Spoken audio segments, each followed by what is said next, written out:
Hi all, welcome back to Silent Lane. It's me, Shahid Ramzan. ഈ വരുന്ന 7-ാം തീയതി നിങ്ങളുടെ +2 ലൈഫിലെ മാത്തമാറ്റിക്സ് എന്ന് പറയുന്ന സബ്ജക്റ്റ് എക്സാം എഴുതാൻ പോവുകയാണ് നിങ്ങൾ. സോ തീർച്ചയായിട്ടും നിങ്ങൾക്ക് നല്ല മാർക്ക് സ്കോർ ചെയ്യണമെന്ന് നിങ്ങൾക്ക് നല്ല ആഗ്രഹമുണ്ട്. അതുകൊണ്ട് മാക്സിമം വീഡിയോസുകളൊക്കെ നിങ്ങൾ കാണുന്നുണ്ടാവും. സോ ഈ ഒരു വീഡിയോയ്ക്ക് സ്വാഗതം. It's me Shahid Ramzan. ഞാൻ അതോട്ട് പറഞ്ഞു തോന്നുന്നു അല്ലേ. സോ മക്കളെ, ഞാൻ നേരെ ചോദ്യങ്ങളിലേക്ക് അടുക്കുകയാണ്. ചോദ്യങ്ങളിലേക്ക് അടുക്കുന്നതിന് ആദ്യം തന്നെ ഒരു ഓൾ ദ ബെസ്റ്റ് പറയാണ്. നന്നായിട്ട് എക്സാം എഴുതുക കേട്ടോ. ഈ വീഡിയോ കാണുക. ഈ വീഡിയോയിൽ നിങ്ങളെ മോഡൽ എക്സാമിന് കുഴക്കിയ ഒരു 3 ചോദ്യങ്ങളും അതിൻ്റെ പുറമെ ഒരു 2 ചോദ്യങ്ങൾ എക്സ്ട്രാ ഞാൻ വെച്ചിട്ടുണ്ട്. സോ വീഡിയോ മുഴുവൻ കണ്ടതിന് ശേഷം ഈ വീഡിയോയുടെ ഫീഡ്ബാക്ക് എന്താണ് അത് കമൻറ്റ് ബോക്സിൽ രേഖപ്പെടുത്തുക കേട്ടോ. ചോദ്യം ഇങ്ങനെയാണ്. വളരെ സിമ്പിൾ ആയിട്ടുള്ള ഒരു ക്വസ്റ്റ്യൻ ആണ് ഈ കാണുന്നത്. ഇത് ചിലപ്പോൾ 1 മാർക്കിനും 2 മാർക്കിനും പരീക്ഷയ്ക്ക് വരാവുന്നതാണ്. ഇതേ ടോപ്പിക്കിൽ നിന്ന് കുറച്ചൊരു ടഫുള്ള ചോദ്യം കൂടി ഉണ്ട്. ആ 2 ചോദ്യങ്ങൾ നമ്മളെ വ്യത്യാസമാണ് നിങ്ങൾ മനസ്സിലാക്കേണ്ടത്. അപ്പോൾ അതിൻ്റെ rate of change of the area of a circle, ഒരു സർക്കിളിൻ്റെ ഏരിയ കാണണം with respect its radius. With respect to its radius dA/dr ആണ് കണ്ടുപിടിക്കേണ്ടത്. 2 ക്വസ്റ്റ്യൻ ഉണ്ട്. റേഡിയസ് 3 ആവുന്ന സമയത്തും റേഡിയസ് 4 ആവുന്ന സമയത്തും. സോ dA/dr പറഞ്ഞാൽ d/dr ഓഫ് πr² ആണ്. അപ്പോൾ മുകളിലത്തെ വേരിയബിൾ 6 ആണ്, അടിയത്തെ വേരിയബിളും 6 ആണ്. അതുകൊണ്ട് ഡയറക്റ്റ് ആയിട്ട് അതിൻ്റെ ഡെറിവേഷൻ കാണാം. ദാറ്റ് ഈസ് 2πr ആണ്. പൈ എന്ന് പറയുന്നത് കോൺസ്റ്റന്റ് ആണ്. r² പറഞ്ഞാൽ 2r ആണ് ഇതിൻ്റെ ഡെറിവേഷൻ വരിക. So 2πr. റേഡിയസ് 3 ആവുന്ന സമയത്ത് when radius equal to 3, answer is 2 × π × 3, that is 6π centimetre square. Area ആയതുകൊണ്ട് സ്ക്വയർ പെർ സെക്കൻഡ് ഇല്ല, 6π സെൻറ്റിമീറ്റർ സ്ക്വയർ. ഓക്കെ, കൃത്യമായിട്ട് തന്നു. വിത്ത് റെസ്പെക്ട് ടു റേഡിയസ് എന്ന് കൃത്യമായിട്ട് തന്നു. എന്നാൽ ഈ ചോദ്യം നോക്കിയ മക്കളെ, ഈ ചോദ്യം കുറച്ച് വെറൈറ്റി ആണ്. സെയിം ടോപ്പിക് തന്നെ variety question. The radius of a circle is increasing uniformly at the rate of 3 centimetre per second. Radius increase ചെയ്തുകൊണ്ടിരിക്കുന്നു with respect to time dr/dt. Okay ആണോ? Per second. ഇവിടെ ടൈമാണ് തന്നത്. Find the rate at which the area of a circle is increasing. Area കണ്ടുപിടിക്കണം. When the radius is 10 centimetre. ഇവിടെ with respect to radius എന്ന് തന്നിട്ടില്ല. നമുക്ക് തന്നത് വിത്ത് റെസ്പെക്ട് ടു ടൈമാണ് dr/dt, സെക്കൻഡ് പെർ സെക്കൻഡ്. അപ്പോൾ dA/dt ആണ് നമുക്ക് കണ്ടുപിടിക്കേണ്ടത്. Okay, with respect to radius എന്ന് പറഞ്ഞാൽ dA/dr കണ്ടുപിടിക്കണം. അവിടെ തന്നിട്ടില്ല, അവിടെ ടൈമാണ് തന്നത്. സോ dA/dt ഒരിക്കലും നമുക്ക് ഡയറക്റ്റ് ആയിട്ട് ചെയ്യാൻ പറ്റില്ല. dA/dt ചെയ്യാൻ വേണ്ടി നമ്മൾ എന്ത് ചെയ്യുന്നു? dA/ നമുക്കറിയാം area with respect to radius ആണ്. dA/dr into dr/dt. Okay, dA/dr into dr/dt. അങ്ങനെ ചെയ്യാൻ കാരണം എന്താ? നമുക്കറിയാം ഏരിയ വിത്ത് റെസ്പെക്ട് ടു റേഡിയസേ ചെയ്യാൻ പറ്റുള്ളൂ. വിത്ത് റെസ്പെക്ട് ടു ടൈം ചെയ്യാൻ പറ്റില്ല. പുറത്ത് വെക്കാനുള്ള ട്രിക്ക് ഇത് ക്യാൻസൽ ആകുന്ന രീതിയിൽ ആലോചിച്ചാൽ മതി. സോ ഏരിയ നമ്മൾ ഓൾറെഡി ഇവിടെ ചെയ്ത് കഴിഞ്ഞു. Area of a circle is 2πr ആണ്. സോ 2πr ഇൻറ്റു dr/dt ക്വസ്റ്റ്യനിൽ തന്നിട്ടുണ്ടാവും. ദാറ്റ് ഈസ് 3 ആണ്. ദാറ്റ് ഈസ് 3 × 2 6πr ആണ്. ക്വസ്റ്റ്യനിൽ r ഈക്വൽ ടു 10 ആവുന്ന സമയത്താണ് ആൻസർ ചോദിച്ചത്. So 6π × 10 centimetre, that is 60π centimetre square per second. ഇതാണ് എൻ്റെ ഫൈനൽ ആൻസർ. സെറ്റാണല്ലോ. അപ്പോൾ ആ 2 ചോദ്യങ്ങൾ നമ്മളെ വ്യത്യാസം നിങ്ങൾ നിർബന്ധമായിട്ടും പഠിക്കുക കേട്ടോ. ഇനി അടുത്തൊരു ചോദ്യം നന്നായിട്ട് ശ്രദ്ധിക്കുക മക്കളെ. ഈ കാണുന്ന ചോദ്യം നിങ്ങളുടെ പബ്ലിക് എക്സാം മോഡൽ എക്സാമിന് വന്ന ക്വസ്റ്റ്യൻ ആണ്. ഒരു പക്ഷേ പല ആൾക്കാർ ചെയ്യാത്തൊരു ക്വസ്റ്റ്യൻ ആണ്. അതുകൊണ്ട് ക്വസ്റ്റ്യൻ നന്നായിട്ട് ശ്രദ്ധിക്കുക. The volume of a cube is increasing. വോള്യൂമാണ് കൂടിക്കൊണ്ടിരിക്കുന്നത്. dV by at the rate of 24 centimetre cube per second. With respect to radius അല്ല. ഓക്കെ, ഒരു ക്യൂബിൻ്റെ റേഡിയസ് ആണ്, സോറി വോള്യൂമാണ് പറഞ്ഞത്. ഓക്കെ, അപ്പോൾ dV/dt എത്ര തന്നിട്ടുണ്ട്? ദാറ്റ് ഈസ് 24 ആണ് തന്നിട്ടുണ്ട്. എന്നിട്ട് നിങ്ങളോട് എന്താ കാണാൻ പറഞ്ഞത്? How fast is the surface area. Surface area കാണണം. ds/dt കാണണം. വെൽ എഡ്ജ് നമുക്ക് വേണമെങ്കിൽ x ആയിട്ടോ അല്ലെങ്കിൽ a ആയിട്ടോ ഒക്കെ യൂസ് ചെയ്യാം. നിങ്ങൾക്ക് ഇഷ്ടമുള്ള ലെറ്റർ യൂസ് ചെയ്യാം, നോ പ്രോബ്ലം. ഞാനിവിടെ a ആയിട്ട് എടുത്തു. അപ്പോൾ a = 6 ആവുന്ന സമയത്ത് അതിൻ്റെ സർഫസ് ഏരിയ എന്താണെന്നാണ് ക്വസ്റ്റ്യൻ. അപ്പോൾ നമുക്കറിയാം dV/dt നമുക്കൊരു സൈഡ് a ആണെങ്കിൽ അതിൻ്റെ വോള്യൂം എന്ന് പറഞ്ഞാൽ a³ ആണ്. അപ്പം വോള്യത്തെ വിത്ത് റെസ്പെക്ട് ടു ടൈം നമുക്ക് ചെയ്യാൻ പറ്റില്ല. വിത്ത് റെസ്പെക്ട് എന്തേ ചെയ്യാൻ പറ്റുള്ളൂ? അതിൻ്റെ സൈഡായിട്ടുള്ള a ആണ്. അപ്പോൾ സംശയം സാർ t എന്ന് എടുക്കാൻ പറ്റില്ല. അത് വേരിയബിൾ ആട്ടോ. ഇത് വേരിയബിൾ ആണ്, ഇത് പാരാമീറ്റർ ആണ്, പാരാമെട്രിക് ഫോം അല്ലേ, നിങ്ങൾക്കറിയാം. അപ്പോൾ dV/dt equal to dV/dA into dA/dt ആണ്. ഈ ടി മീൻസ് എന്താണ്? വേരിയബിൾ അല്ല, അതൊരു വിത്ത് റെസ്പെക്ട് ടു ടൈം എന്ന് പറയുന്ന ഒരു സാധനം കേട്ടോ, ഡെറിവേഷൻ. ഓക്കെ, അപ്പോൾ വോള്യൂം എന്ന് പറഞ്ഞാൽ a³ ആണ്. അപ്പോൾ dV/dA എന്ന് പറഞ്ഞാൽ വിത്ത് റെസ്പെക്ട് ടു a ആണെങ്കിൽ എന്തായിരിക്കും? dD of a³ that is 3a² ആണ്. So answer is 3a² into dA/dt equal to 24. Okay, അത് ക്വസ്റ്റ്യനിൽ കൃത്യമായിട്ട് തന്നത് ക്യൂബാണെന്ന്. നമുക്ക് കണ്ടുപിടിക്കേണ്ടത് ds/dt ആണ്. അപ്പോൾ ds/dt ആണെങ്കിൽ എന്ത് കണ്ടുപിടിക്കണം? അതിൻ്റെ മുമ്പ് നമുക്ക് dA/dt ഒന്ന് കണ്ടുപിടിച്ച് നോക്കാം. dA/dt എന്നാൽ എന്താ? ദാറ്റ് ഈസ് 24/3a² ആണ്. ഏതൊക്കെ വെട്ടാം? 24ഉം 3ഉം വെട്ടാം. 8/a². അപ്പോൾ നിങ്ങൾക്ക് സംശയം ഉണ്ടാവും എന്തിനാണ് ഇത് കണ്ടുപിടിച്ചതെന്നുള്ളത്. അത് ഞാൻ അടുത്ത സ്റ്റെപ്പ് ചെയ്യുമ്പോൾ നിങ്ങൾ മനസ്സിലാവും. ഈ ചോദ്യം പ്രാക്ടീസ് ചെയ്യാം കേട്ടോ. അപ്പോൾ നമുക്ക് ds/dt ആണ് കണ്ടുപിടിക്കേണ്ടത്. നമുക്കറിയാം ds/dt എന്നാൽ വിത്ത് റെസ്പെക്ട് ടു ടൈമാണ്.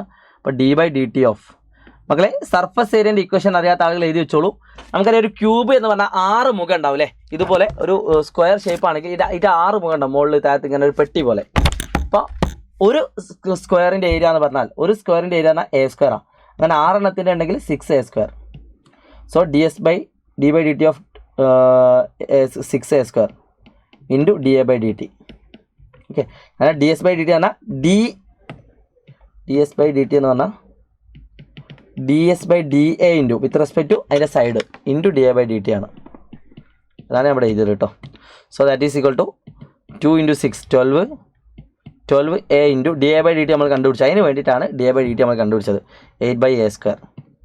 സോ ഈ കാണുന്ന സ്ക്വയറും ഈ കാണുന്ന എയും വെട്ടാം. 12 × 8 ഡിവൈഡഡ് ബൈ എ എന്ന് പറഞ്ഞാൽ ക്വസ്റ്റിന് കൃത്യമായിട്ട് തന്നു. എത്ര കൊടുക്കാനുണ്ട്? 6 കൊടുക്കാൻ പറഞ്ഞിട്ടുണ്ട്. സോ എൻ്റെ സ്ഥാനത്ത് ഞാൻ 6 കൊടുത്തു. So 6 × 12 വെട്ടാം 2 × 8 16 cm²/s. ഇതാണ് ഇതിൻ്റെ ആൻസർ. ഓക്കെ, ഇത് നിങ്ങളുടെ മോഡൽ എക്സാമിന് ഇപ്രാവശ്യം വന്ന ഒരു കിഡ്ലം ക്വസ്റ്റ്യൻ ആയിരുന്നു. അപ്പോൾ ഈ മോഡൽ ക്വസ്റ്റ്യൻസ് ഒക്കെ വന്നാൽ എന്താക്കുക, ജസ്റ്റ് ഒന്ന് പ്രാക്ടീസ് ചെയ്യാം കേട്ടോ. അപ്പം പാരാമെട്രിക് ഫോമിലായിരിക്കും ക്വസ്റ്റ്യൻ വരിക.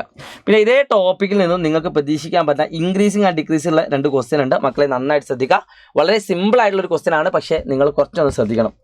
Prove that the function f(x) = log sin x. f(x) = log sin x ആണ് തന്നിട്ടുണ്ട്. അത് ഇൻക്രീസിങ് ഇൻ 0 to π/2. മക്കളെ ഒരു ഫംഗ്ഷൻ ഇൻക്രീസിങ് ആണെന്ന് തെളിയിക്കാൻ ഒരു പണിയില്ല. f' കണ്ടിട്ട് അത് >0 ആണെന്ന് തെളിയിച്ചാൽ മതി ഇൻക്രീസിങ് ആണെങ്കിൽ. ഡിക്രീസിങ് ആണെങ്കിലോ f' കണ്ടിട്ട് അത് <0 ആണെന്ന് പ്രൂവ് ചെയ്താൽ മതി. ഇതാണ് ഇൻക്രീസിൻ്റെ ഡിക്രീസിൻ്റെ കണ്ടീഷൻ. വേറെ ഒന്നും ആലോചിക്കണ്ട. നമ്മൾ എന്ത് വെക്കുന്നു, ഇതിൻ്റെ f' കാണുന്നു. അങ്ങനെ log x എന്നാൽ 1/x ആണ്. എക്സിൻ്റെ സ്ഥാനത്ത് sin x ആണ്. log xൻ്റെ ഡെറിവേഷൻ എന്താണ്? 1/x ആണ്. എക്സിൻ്റെ സ്ഥാനത്ത് sin x ആണ്. ഇനി എന്ത് ചെയ്യണം? sin xൻ്റെ ഡെറിവേഷൻ കൂടി കാണണം. d/dx ഓഫ് sin x എന്താ? cos x ആണ്. അപ്പോൾ നമുക്ക് എന്ത് കിട്ടുന്നു? cos/sin that is equal to cot x കിട്ടുന്നു. തിരക്ക് കൂട്ടിയിട്ട് tan x എന്ന് എഴുതി പോയത്. ഓക്കെ, പല ആൾക്കാരും തെറ്റിക്കുന്ന ഒരു കാര്യമാണ്. തിരക്ക് കൂട്ടിയിട്ട് വേഗം tan x എഴുതും. അപ്പോൾ നമുക്ക് മനസ്സിലായത് cot x ആണ്. ഇനി നമ്മൾ ശ്രദ്ധിക്കാൻ പോവുകയാണ് ഈ കാണുന്ന ഇൻ്റർവെൽ 0 to π/2. നമുക്കറിയാം 0 to π/2 എന്നാൽ ഫസ്റ്റ് ക്വാഡ്രൻ്റ് ആണ്. 0 to π/2 എന്നാൽ first quadrant. In 0 to π/2 first ക്വാഡ്രൻ്റിൽ എല്ലാം positive. All sine take coffee അല്ലേ, ഓൾ സ്റ്റുഡൻസ് ടേക്ക് കോഫി അല്ലേ, അല്ലെങ്കിൽ ആഫ്റ്റർ സ്കൂൾ ട്യൂഷൻ ക്ലാസ്സോ ഇനി അല്ലെങ്കിൽ അച്ഛൻ സാറിന് തല്ലിച്ചോ എന്തെങ്കിലുമൊക്കെ ആട്ടെ. അപ്പോൾ 0 to π/2 എന്നാൽ ഫസ്റ്റ് ക്വാഡ്രൻ്റ് ആണ്. ഫസ്റ്റ് ക്വാഡ്രൻ്റിൽ tan x cot x എന്താണ്? പോസിറ്റീവ് ആണ്. ഫസ്റ്റ് ക്വാഡ്രൻ്റിൽ cot x is positive. So f' is >0. cot x positive ആണ്. സോ f' എന്താണ്? >0. അപ്പോൾ ഇൻക്രീസിങ് ആയി. ഇൻക്രീസിങ് അതാണ് പ്രൂവ് ചെയ്യാൻ പറഞ്ഞത്. ഇനി രണ്ടാമത്തത് π/2 to π. ഇൻ π/2 to π എന്ന് പറഞ്ഞാൽ സെക്കൻഡ് ക്വാഡ്രൻ്റ് ആണ്. സെക്കൻഡ് ക്വാഡ്രൻ്റിൽ cot x നെഗറ്റീവ് ആണ്. cot x ഈസ് നെഗറ്റീവ് <0 അല്ലേ. സെക്കൻഡ് ക്വാഡ്രൻ്റിൽ ആകെ 2 പോസിറ്റീവ് ഉള്ളൂ, സൈനും കൊസീക്കും. അപ്പോൾ cot x <0 ആയതുകൊണ്ട് f' എന്താണ്? <0 ആണ്. So function is decreasing. ഇത്രേ ഉള്ളൂ എഴുതാൻ. ഈ 3 പോയിന്റ് എഴുതാൽ നിങ്ങൾക്ക് ഫുൾ മാർക്കാണ്. ഓക്കെ, 3 മാർക്കിനൊക്കെ ചെയ്തു. ഇത് പണ്ട് പരീക്ഷയ്ക്ക് വന്നതാണ്. ഇപ്പോൾ അടുത്തൊന്നും വന്നിട്ടില്ല, പക്ഷേ നിങ്ങൾക്ക് എക്സ്ട്രാ ആയിട്ട് കിട്ടാൻ വേണ്ടിയിട്ടാണ് നിങ്ങൾ ഈ വീഡിയോ കാണുന്നതെന്ന് അറിയാം. അതുകൊണ്ടാണ് എക്സ്ട്രാ ക്വസ്റ്റ്യൻ ചെയ്തത് കേട്ടോ. സോ മക്കളെ ശ്രദ്ധിച്ചോളൂ. അടുത്തൊരു രസകരമായുള്ള ഒരു ക്വസ്റ്റ്യൻ ആണ് ഈ കാണുന്നത്. ഇതുപോലൊരു ക്വസ്റ്റ്യൻ നിങ്ങളുടെ പബ്ലിക് എക്സാം മോഡൽ എക്സാമിന് വന്നിട്ടുണ്ടായിരുന്നു. അതുകൊണ്ട് ഞാൻ ചോദ്യം കൃത്യമായിട്ട് പറഞ്ഞുതരാം. Find the local minimum value of the function given by f(x) = 3 + mod x. ഇതുപോലൊരു ക്വസ്റ്റ്യൻ കിട്ടിയാൽ നിങ്ങൾക്ക് ഏറ്റവും നല്ലത് നിങ്ങൾ ഗ്രാഫ് വരക്കുന്നതാണ് നല്ലത്. അപ്പോൾ x ആക്സിസ് വരക്കുക, y ആക്സിസ് വരക്കുക. അപ്പോൾ ഗ്രാഫ് എങ്ങനെ വരയ്ക്കൽ? ആ കാണുന്ന ഗ്രാഫ് വരയ്ക്കാൻ ഒരു 3-4 പോയിന്റ് കിട്ടിയാൽ മതി. അപ്പം ഒരു കാര്യം ഉറപ്പിച്ചോളൂ, മോഡുലസ് ആണ് ഫംഗ്ഷൻ എങ്കിൽ ആ കിട്ടുന്ന ഉത്തരം വി ഷേപ്പ് ആയിരിക്കും. എവിടെയെങ്കിലുമൊക്കെ വി. മോഡുലസ് ആണെങ്കിൽ അതിൻ്റെ ഷേപ്പ് എന്തായിരിക്കും? വി ഷേപ്പ് ആയിരിക്കും. അപ്പോൾ ഇത്രേ ഉള്ളൂ. 3 + mod x. എക്സിന് ഞാൻ 0 കൊടുത്താൽ, എക്സിൻ്റെ പൊസിഷനിൽ ഞാൻ 0 കൊടുത്താൽ y 3 ആയിരിക്കും. അതായത് y = 3 + mod x. ഓക്കെ, എക്സിൻ്റെ സ്ഥാനത്ത് 0 കൊടുക്കുന്നു, അപ്പോൾ y എന്ത് കിട്ടുന്നു? 3 കിട്ടുന്നു. എക്സിൻ്റെ സ്ഥാനത്ത് ഞാൻ 1 കൊടുക്കുന്നു, അപ്പോൾ y എത്ര കിട്ടുന്നു? 4 കിട്ടുന്നു. എക്സിൻ്റെ സ്ഥാനത്ത് ഞാൻ 2 കൊടുക്കുന്നു, അപ്പോൾ 5 കിട്ടുന്നു. ഇനി ഞാൻ നെഗറ്റീവിലേക്കും പോവാണ്. എക്സിൻ്റെ സ്ഥാനത്ത് ഞാൻ -1 കൊടുക്കുന്നു, y -1 ആകുമ്പോൾ 4 തന്നെ. -2 കൊടുക്കുന്നു, 5. -3 കൊടുക്കുന്നു, -3 കൊടുക്കുക. അത്ര മതി. ഇത്ര പോയിന്റ് കിട്ടിയാൽ നിങ്ങൾക്ക് ഗ്രാഫ് വരക്കാൻ പറ്റും. ഏകദേശം ഒരു ഐഡിയ കിട്ടും. വളരെ സിമ്പിളാണ്. നോക്കി നോക്കും മക്കളെ. എങ്ങനെയാണ് ഗ്രാഫ് കിട്ടുക? x0 y3. ഇവിടാണ് ഒരു പോയിന്റ്. x1 y4 ഏകദേശം ഇവിടെ വരും. x2 y5 ഏകദേശം ഇവിടെ വരും. അപ്പോൾ ഒരു വി ഷേപ്പിൻ്റെ ഇവിടെ കിട്ടി. ഈ മോഡുലസ് ഫംഗ്ഷൻ്റെ ആട്ടോ വി വരുന്നത്. ഓക്കെ, അടുത്തത് -1 4 ഏകദേശം ഇവിടെ വരും. x -1 y 4 x -2 y 5 ഏകദേശം ഈ ഷേപ്പിലാണ് ഗ്രാഫ് വരുന്നത്. മക്കളെ ഇത് നോക്കിയാൽ തന്നെ നിങ്ങൾ മനസ്സിലാക്കാൻ പറ്റും. ലെഫ്റ്റ് ടു റൈറ്റ് അല്ലേ, ഇതാ നോക്കി നോക്കും മക്കളെ. ഈ കാണുന്ന ഗ്രാഫിൽ ഏറ്റവും മിനിമം വരുന്ന ഏത് ഭാഗത്താണ്? ഏറ്റവും അടിഭാഗം ഏതാണ്? ഈ കാണുന്ന സ്ഥലമാണ് മക്കളെ. ഇത് നമുക്ക് ഡിഫറൻഷ്യബിൾ അല്ല എന്നറിയാം. മോഡുലസ് ഫംഗ്ഷൻ എന്തല്ല, ഡിഫറൻഷ്യേറ്റ് ചെയ്യാൻ പറ്റില്ല. അപ്പോൾ നമുക്ക് ഇത് മിനിമം ആണോ മാക്സിമം ആണോ കാണാൻ f'(x)ഉം f'(x)ഉം വെച്ച് കാണാൻ കഴിയില്ല. കാരണം അവിടെ എന്താണുള്ളത്, അവിടെ ഡിറൈവ് ചെയ്യാൻ നമുക്ക് പറ്റാത്തത് കൊണ്ടാണ് നമ്മൾ മെത്തേഡ് യൂസ് ചെയ്തത്. അപ്പോൾ ഇവിടെ നമുക്ക് ഇത് ഡിറൈവ് ചെയ്യാൻ പറ്റുന്നതുകൊണ്ട് നമ്മൾ സാധാരണ മെത്തേഡ് ഗ്രാഫ് വരച്ചിട്ട് ചെയ്യാണ്. അപ്പോൾ നമുക്കറിയാം ഈ കാണുന്ന പോയിന്റിൻ്റെ നേരെയുള്ള സ്ഥലത്താണ് എന്ത് വരുന്നത്? മിനിമം വരുന്നത്. Minimum at x = 0. ഈ കാണുന്ന പോയിന്റിൻ്റെ നേരെ താഴത്തുള്ള പോയിന്റ് x ആക്സിലുള്ള പോയിന്റ് ഏതാണ്? 0 ആണ്. സോ ഇതിൻ്റെ മിനിമം വരുന്നത് എവിടെയാണ്? 0ലാണ്. പക്ഷെ നമ്മൾ കാണാവുന്നത് മിനിമം വാല്യൂ ആണ്. Minimum value. അപ്പോൾ മിനിമം എവിടെയാണ് വരുന്നതെന്ന് വെച്ചാൽ x ആക്സിലെ പോയിന്റും മിനിമം വാല്യൂ എത്രയാണെന്ന് വെച്ചാൽ y ആക്സിലെ പോയിന്റും എഴുതി വെച്ചാൽ മതി. ഇതാണ് മിനിമം വാല്യൂ. ഇത്രേ ഉള്ളൂ ഈ കാണുന്ന ക്വസ്റ്റ്യൻ ചെയ്യാൻ. അപ്പോൾ ഗ്രാഫ് വരച്ചിട്ട് ആ ഗ്രാഫിൻ്റെ ഏറ്റവും അടിഭാഗം എവിടെയാണോ വരുന്നത് അതാണ് അതിൻ്റെ മിനിമം. ഈ കാണുന്ന ഗ്രാഫിൽ മാക്സിമം ഇല്ല. കാരണം മാക്സിമം എവിടെ നമുക്ക് പറയാൻ പറ്റില്ല. ഓക്കെ, അപ്പോൾ എല്ലാ ചോദ്യത്തിലും ചിലപ്പോൾ മിനിമം ഉണ്ടാവണമെന്നില്ല, ചിലപ്പോൾ മാക്സിമം ഉണ്ടാവണമെന്നില്ല. അപ്പോൾ ഗ്രാഫ് ഈ രീതിയിലാണെങ്കിൽ അവിടെ മാക്സിമം ഉള്ളൂ, മിനിമം അല്ല. ഓക്കെ, ആ രീതിയിലെ ചോദ്യം വരും. അപ്പോൾ ഇത്രേ ഉള്ളൂ. മിനിമം അറ്റ് എവിടെയാണ്? x axis. മിനിമം വാല്യൂ എത്രയാണ്? y ആക്സിലുള്ള പോയിന്റ്. അതേ രീതിയിൽ ഇതാണ് കേട്ടോ ഗ്രാഫ്. അതേ രീതിയിൽ നിങ്ങൾക്ക് പരീക്ഷയ്ക്ക് വന്ന ഒരു ക്വസ്റ്റ്യൻ ആണ് ഈ കാണുന്നത് കേട്ടോ. mod x -2 ഇതിൻ്റെ മിനിമം വാല്യൂ എത്രയാണ്? ഇപ്പോൾ ഒരു പണിയില്ല, mod x -2ൻ്റെ ഗ്രാഫ് വരച്ചാൽ മതി. അപ്പോൾ mod x -2 ആണെങ്കിൽ അതിൻ്റെ ഗ്രാഫ് എങ്ങനെ വരും എന്ന് വെച്ചാൽ വളരെ സിമ്പിളാണ്. x-ന് 0 കൊടുത്താൽ y -2, അതാണ് ആദ്യം നോക്കേണ്ടത്. x-ന് 0 കൊടുത്താൽ y -2, x-ന് 0 കൊടുക്കുന്നു, അപ്പോൾ y -2 കിട്ടുന്നു. x-ന് 1 കൊടുക്കുന്നു, x-ന് 1 കൊടുക്കുമ്പോൾ x-ന് 1 കൊടുത്താൽ y -1, x-ന് 2 കൊടുത്താൽ y 0. -1 കൊടുക്കുമ്പോൾ ഏകദേശം ഈ ഷേപ്പിൽ വരും. അപ്പോൾ നമുക്ക് മനസ്സിലാക്കാൻ പറ്റി മിനിമം വാല്യൂ എന്ന് പറഞ്ഞാൽ എത്രയാണ്? ദാറ്റ് ഈസ് -2 ആണ് കേട്ടോ. Minimum value is -2. ഇത്രേ ഉള്ളൂ. ഇതിൻ്റെ മാർക്ക് ചെയ്താൽ ഒരു മാർക്കിലെ ക്വസ്റ്റ്യൻ ആണ്. അപ്പോൾ ജസ്റ്റ് ഗ്രാഫ് വരച്ച് നോക്കിയാൽ നിങ്ങൾക്ക് ആൻസർ കിട്ടും. ഇനി മിനിമം ഏത് പോയിന്റിലാണെന്ന് വെച്ചാൽ അറ്റ് x = 0. ഇനി ഗ്രാഫ് ഇങ്ങനെയൊക്കെയാണ് വരുന്നതെങ്കിൽ minimum is x = -3 and minimum value is y = 0. Okay, അപ്പം മിനിമം അറ്റ് എവിടെയാണെന്ന് വെച്ചാൽ x ആക്സ്, മിനിമം വാല്യൂ എവിടെയാണെന്ന് വെച്ചാൽ y ആക്സ്. വളരെ സിമ്പിൾ ആയിട്ടുള്ളൊരു സംഭവമാണ് കേട്ടോ. ഓക്കെ, സോ മക്കളെ ഈ കാണുന്ന ക്വസ്റ്റ്യൻ എങ്ങനെയാണ് ചെയ്യുന്നത് വെച്ചാൽ നമുക്ക് ലൈവിൽ നിങ്ങൾ മാരത്തോണിലേക്ക് വരിക. സോ ഒരൊറ്റ ക്വസ്റ്റ്യനും കൂടി ചെയ്തുകൊണ്ട് ഞാൻ ഈ ക്ലാസ് അവസാനിപ്പിക്കുകയാണ്. നിങ്ങളുടെ പബ്ലിക് എക്സാമിനോ മോഡൽ എക്സാമിനോ ഒരു കിട്ടുന്ന ക്വസ്റ്റ്യൻ ആണ് കാണുന്നത്. നന്നായിട്ട് ശ്രദ്ധിക്കുക. f'(x) വെച്ചിട്ട് നിങ്ങൾക്ക് ലാബ് എക്സാം ഒക്കെ ഉണ്ടായതുകൊണ്ട് ഗ്രാഫ് ടൈപ്പ് ക്വസ്റ്റ്യൻസ് കൂടുതൽ വരാൻ ചാൻസ് ഉണ്ടാവും. നന്നായിട്ട് ശ്രദ്ധിക്കുക. നിങ്ങൾക്ക് പരീക്ഷയ്ക്ക് വന്നൊരു ക്വസ്റ്റ്യൻ ആണ്. ഇതുപോലെ ഏത് ക്വസ്റ്റ്യൻ വന്നാലും നിങ്ങൾക്കറിയാം ഒരു ഫംഗ്ഷൻ ഇൻക്രീസിംഗ് ആവുന്നത് f'(x) > 0 ആകുമ്പോഴും ഒരു ഫംഗ്ഷൻ ഡിക്രീസിംഗ് ആവുന്നത് f'(x) <0 ആകുമ്പോഴാണ്. ഓക്കെ, ഈ കാണുന്ന ഗ്രാഫ് കിട്ടിയിട്ട് ആ കാണുന്ന ഗ്രാഫ് ഇൻക്രീസിങ് ഏതാണെന്ന് വെച്ചാൽ നമുക്കറിയാം f'(x) എന്നാൽ y ആണ്, y ആക്സിസ് ആണ്. അപ്പോൾ f(x) എന്നാലും y ആക്സിസ് = y ആക്സിസ് ആണ്. എക്സിന് നമ്മൾ വാല്യൂ കൊടുക്കുമ്പോൾ നമുക്ക് കിട്ടുന്ന വാല്യൂ ഏതാണ്? y-ലാണ് കിട്ടുക. ഇപ്പോൾ f'(x) ആണെങ്കിൽ സെയിം y ആക്സിസിലാണ് നമുക്ക് വാല്യൂ കിട്ടുന്നത്, y ആക്സിസ്. അപ്പോൾ ഇതുപോലെ ഗ്രാഫ് കിട്ടിയിട്ട് f'(x) തന്നിട്ട് അതിൽ ഇൻ്റർവെൽ കണ്ടുപിടിക്കാൻ പറയും. ഇൻക്രീസിങ്ങും ഡിക്രീസിങ്ങും ആയുള്ള ഒരു പണിയില്ല മക്കളെ. y ആക്സിസ് നോക്കുക, ഇതാണ് y ആക്സിസ്. ഓക്കെ, ഈ കാണുന്ന y ആക്സിസിൽ പോസിറ്റീവായിട്ടുള്ള വരുന്ന ഭാഗങ്ങൾ ഏതൊക്കെ നോക്കുക. നമുക്കറിയാം ഈ കാണുന്ന ഈ ഭാഗവും താഴോട്ടില്ല കേട്ടോ. ഈ 1 മുതൽ മേലോട്ടും ഈ 3 മുതൽ മേലോട്ടും മാത്രമേ പോസിറ്റീവായിട്ടുള്ളൂ. y ആക്സിസ് എന്നാൽ > 0. അപ്പോൾ 1 എന്ന് പറയുന്ന പോയിന്റ് =0 ആണ്. അതുകൊണ്ട് 1 നമ്മൾ ഉപയോഗിക്കുന്നില്ല.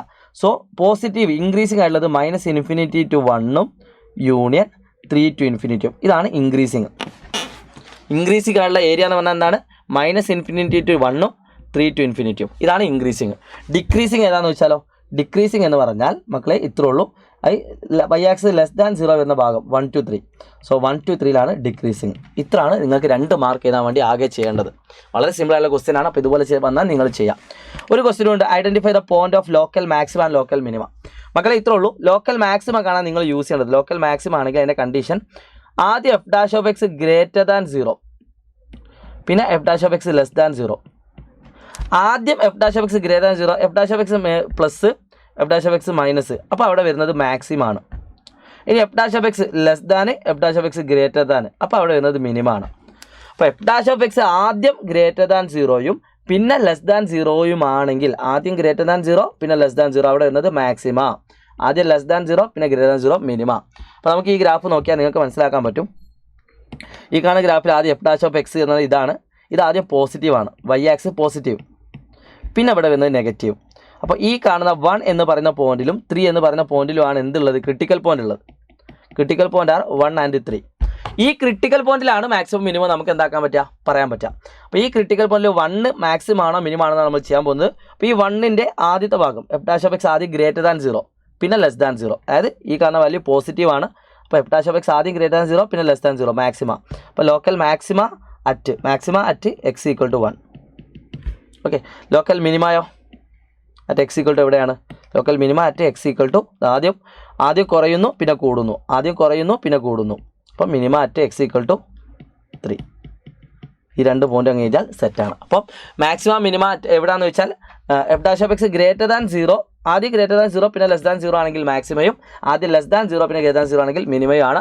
സോ ഈ കാണുന്ന ക്വസ്റ്റ്യൻ എല്ലാവർക്കും അത്ര പെട്ടെന്ന് ദഹിക്കണം എന്നില്ല, നിങ്ങൾക്ക് 100% ഷുവർ ആണ്. ഒന്നുകൂടി എടുത്ത് കാണുക. പിന്നെ ഇനി മെഗാ മാരത്തോണിലേക്ക് നിങ്ങൾ വരിക, അവിടെ കുറേ വെറൈറ്റി ക്വസ്റ്റ്യൻസ് നിങ്ങൾക്ക് വേണ്ടി വെയിറ്റ് ചെയ്യുന്നുണ്ട്. സോ ഈ വീഡിയോ നിങ്ങളുടെ എല്ലാ ഫ്രണ്ട്സിനും അയച്ചു കൊടുക്കുക. നിങ്ങളുടെ വിലപ്പെട്ട ഫീഡ്ബാക്ക് നിങ്ങൾ കമന്റ് ബോക്സിൽ രേഖപ്പെടുത്തുന്ന പ്രതീക്ഷയോടുകൂടി ഇറ്റ്സ് മീ ഷാഹിദ് റംസാൻ പ്രസൈൽ ലേണിംഗ്. ബൈ.